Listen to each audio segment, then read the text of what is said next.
संसार का काम करना है और इस पत्थर के रखने से, ऐसे वचन मानने से आपकी संसार में कोई अवहेलना तो सब करेंगे।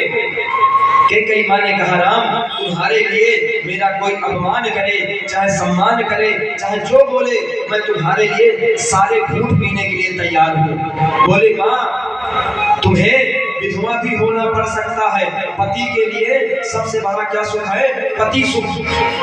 पति ना रहे तो पत्नी की कोई इज्जत नहीं। बोले राम तुम्हारे लिए अगर मुझे दैवत्व भी स्वीकार करना पड़े वो भी स्वीकार है। इसीलिए कैकेयी मैया ने मांगा था कि राम को वनवास चाहिए, क्योंकि इस धराधाम से राक्षसों का उद्धार करना है। कैकेयी मैया इतना राम को चाहती थी। वनवास गए, वनवास में जटायु जी से भेंट हुई और खरदूषण मारे गए। स्वर्ण का मृगा के पीछे जो है मैया सीता ने कहा, राम जी मृग मुझको चाहिए स्वर्ण का, मैं आपके लिए कुछ जंगल से इस धराधाम से पहचान ले जाना चाहती हूँ। रावण ने साधु का वेश बनाया और सीता जी का हरण करके ले गया। बीच में अभी सूर्पनखा जी भी आती है। सूर्पनखा का क्या अर्थ होता है? रामचंद्र जी, सीता मैया और लक्ष्मण भैया जंगल में पर्णकुटी में रहते थे। सूर्पनखा रावण की बहन है। रावण ने इसके पति को मार दिया था।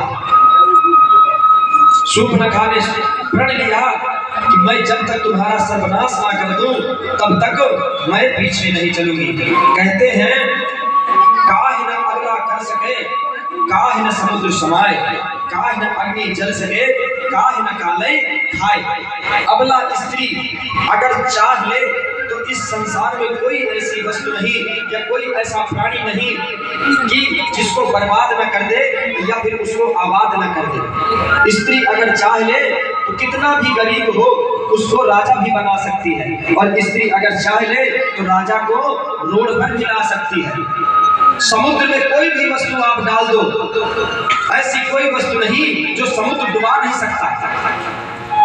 अग्नि में ऐसी कोई वस्तु नहीं जो जल ना जाए। है कोई ऐसी वस्तु जो अग्नि में न जलती हो? संसार की कोई वस्तु नहीं जो अग्नि में डालने के बाद जल ना जाए। और संसार में ऐसा कोई प्राणी नहीं जिसको काल के गाल में समाहित न होना पड़ा हो, जिसकी मृत्यु ना हुई हो। तो सूर्पनखा ने प्रण किया था और जैसे ही भगवान के पास पहुंची, तुम समपुरुष नमो सम नारी, इसका आप समझ रहे हो ना? आपने प्रतिज्ञा ली है कि मैं इस संसार से, इस धराधाम से, इस पृथ्वी से राक्षसों का विनाश कर दूंगा, धर्म की स्थापना करूंगा। और मैंने भी प्रण ली है कि जितने भी राक्षस हैं सबका सर्वनाश करवा के ही मानूंगी। और इसमें हम लोग ये समझ लेते हैं, अर्थ लगाते हैं। सूर्पनखा के वंशज आप जानते हैं सूर्पनखा का अर्थ क्या होता है? जैसे सूप जैसे जिसके हो नाखून, नख सूप हर नख, नख माने ये नाखून। और आज भी कई वंशज हैं सूर्पनखा के, इतने बड़े बड़े नाखून करा लेते हैं और फिर जो है कहते हैं फैशन है, फैशन है, यही है ना? तो आज भी वंशज है, सबके वंशज है। तो सूर्पनखा ने प्रण लिया था, इसीलिए खरदूषण का वध करा दिया। रावण ने सोचा खरदूषण मौसम बलवंता, इन्हें को मारे बिन भगवंता।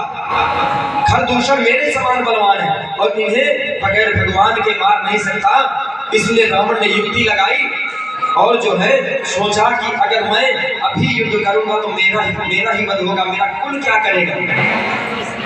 रावण प्रकांड विद्वान था, सभी शास्त्रों का ज्ञाता, ज्योतिष का प्रकांड विद्वान, उससे बड़ा कोई त्रिलोक में विद्वान नहीं था। लेकिन कहता था भजन न हो गई तामस देहा, इस तामसी शरीर से भजन हमसे नहीं हो पाएगा। इसलिए हम क्या करें कि भगवान से बैर ही कर लेते हैं, दुश्मनी ही पाल लेते हैं, जिससे मेरा और मेरे कुल का उद्धार हो जाएगा। इसलिए रावण ने छल किया और सीता जी का हरण किया।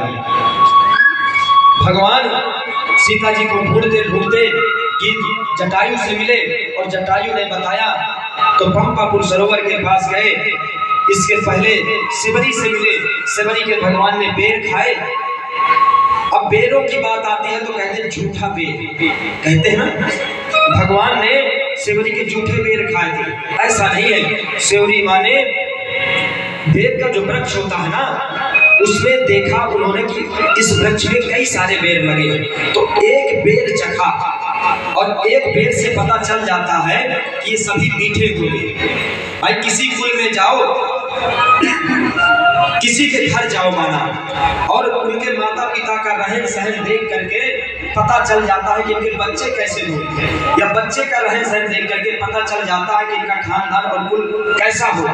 उसी प्रकार शिवरी मैया ने एक बेर चखा था और सब ला करके रख दे, लेकिन लक्ष्मण भैया ने देख लिया कि एक बेर चखा, तो उन्हें लगा कि ये चख चख के सब बेर लाई है। और भगवान बड़े प्रेम से पाते गए, बड़े प्रेम से पाते गए। और भगवान हमेशा गाथा गाते हैं, सब कुछ तो मुझे अच्छा लगा। कहीं अगर भोजन करने जाते हैं राजघराने में तो कहते हैं लेकिन जो सबरी मैया के बेर में स्वाद था, वो स्वाद आज तक मुझे कहीं मिला नहीं। तो सबरी मैया ने झूठे बेर भगवान को नहीं खिलाए थे। इधर गए तो सुग्रीव से मित्रता हुई, बाली का वध किया। कहते हैं जो परनारी पर कुदृष्टि डालता है वो पापी होता है, और उसका वध करने में कोई पाप नहीं लगता। भगवान ने सुग्रीव से मित्रता करके बाली का उद्धार किया और युवराज बनाया। बाली के पुत्र अंगद को युवराज बना दिया। और सुग्रीव ने बानर भेजे, सीता जी की खोज हुई।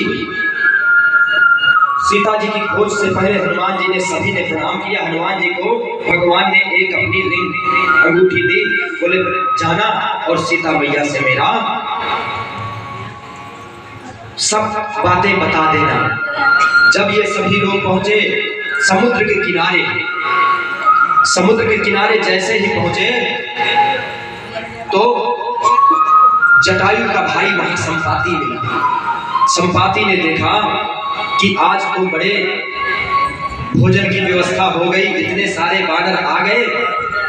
संपाति तो सब बानर डर गए और जटायु जी की गाथा गाने लगे। संपाति ने कहा वो तो मेरा भाई था, और संपाति का वही पिंडदान करके संस्कार करके संपाति ने कहा कि वो देखो मुझे अशोक वाटिका में बैठी सीता जी नजर आ रही हैं। बोले हमको तो नहीं दिख रही। बोले गीत की दृष्टि अपार होती है, तुम्हें नहीं दिखेंगे, लेकिन मैं बुढ़ा हो गया हूँ, मैं कछुआ सहायता आपकी करता। और संपाति चले